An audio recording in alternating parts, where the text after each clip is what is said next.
So I'm not going to specifically say a type of financial planning software. There's a lot of compliance issues with that.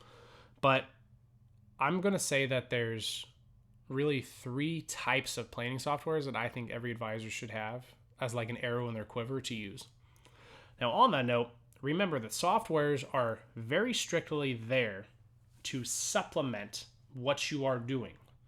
If you ever sell, and I say sells in it, your final offering to the client, it's okay if that's the carrot that you dangle to get them in to meet with you. And it's okay if that's the like a piece of the big pie that you're actually giving as the portfolio review. But if your actual give to the client and offer of doing business with you is, XYZ software's printout, you're doing it wrong. Quite frankly, you're doing it wrong. So make sure that you're finding a way to either brand your offering to clients like through actual like trademarking process, or just name it something. Make it simple enough to where people understand you're not selling them an annuity, you're not selling them portfolio management, you're not selling them some specific hedge fund, or some specific investment fund or some life insurance policy. You're selling them the promise of a better future, and you can name that promise, right? Name it the XYZ retirement blueprint, or name it the XYZ journey, or name it the XYZ, fill in the blank as you go, but just name it something, because that's going to be your actual offering. In that offering, you would have the softwares themselves. And so those three softwares, like the printouts or the reports that I recommend having, and these are in no particular order, I think every advisor should have some sort of software that shows the clients in like an income distribution plan. Have something that allows you to map out many different scenarios, so essentially to stress test it, and allow them to plug in different amounts and show them real time. Okay, show them real time if they take $10,000 a year out of this versus $17,000 versus $25,000. Like, show all that. So income planning software is the first one.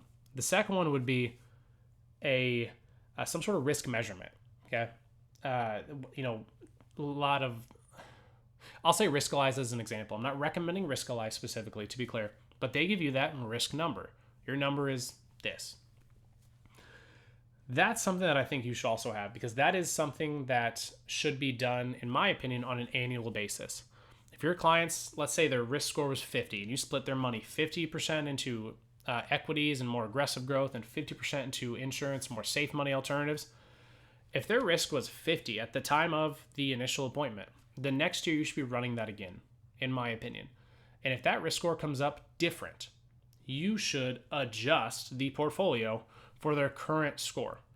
Now, there is a caveat here that if they are acting emotionally, okay, like if you took that risk assessment in April of 2020, going to be a little different, right? If you took that risk assessment, call it in 2009, like going to be a little different, right? So make sure they're not acting emotionally, but the risk measurement software is something that you should always be using.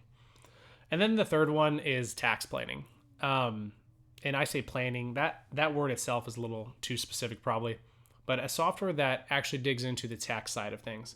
Is this account tax deferred or not? Is this account, like, if we roll this over to this, will we have less money or more money to pay in taxes? What's our hit?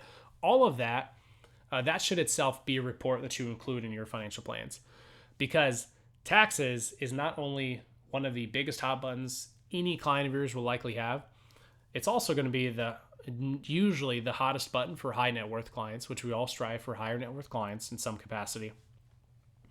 But also, tax efficiency is one of the biggest wedges between you, your client, and another advisor making their way into the fold. Right? There's probably not much more powerful in the mind of your client to hear another advisor, and if they're accurate, like, to be clear, this is if they're accurate, they can prove it, to say that if they did, XYZ with their money, that they would save, $50,000 in taxes over the next 5 years. And then they ask that golden question that every advisor should be asking, if you're not already, by the way. Is this something that your advisor talked to you about, or is this the first you're hearing of it? Right? Taxes is the biggest hot button for most. It's also the biggest wedge between relationships. So again, The three softwares that I think you should have, at least the types of softwares, should be an income planning software, it should be a risk measuring software, and it should be a tax efficiency or tax planning software. When you rope those into plans, you're going to do a lot better with client conversion.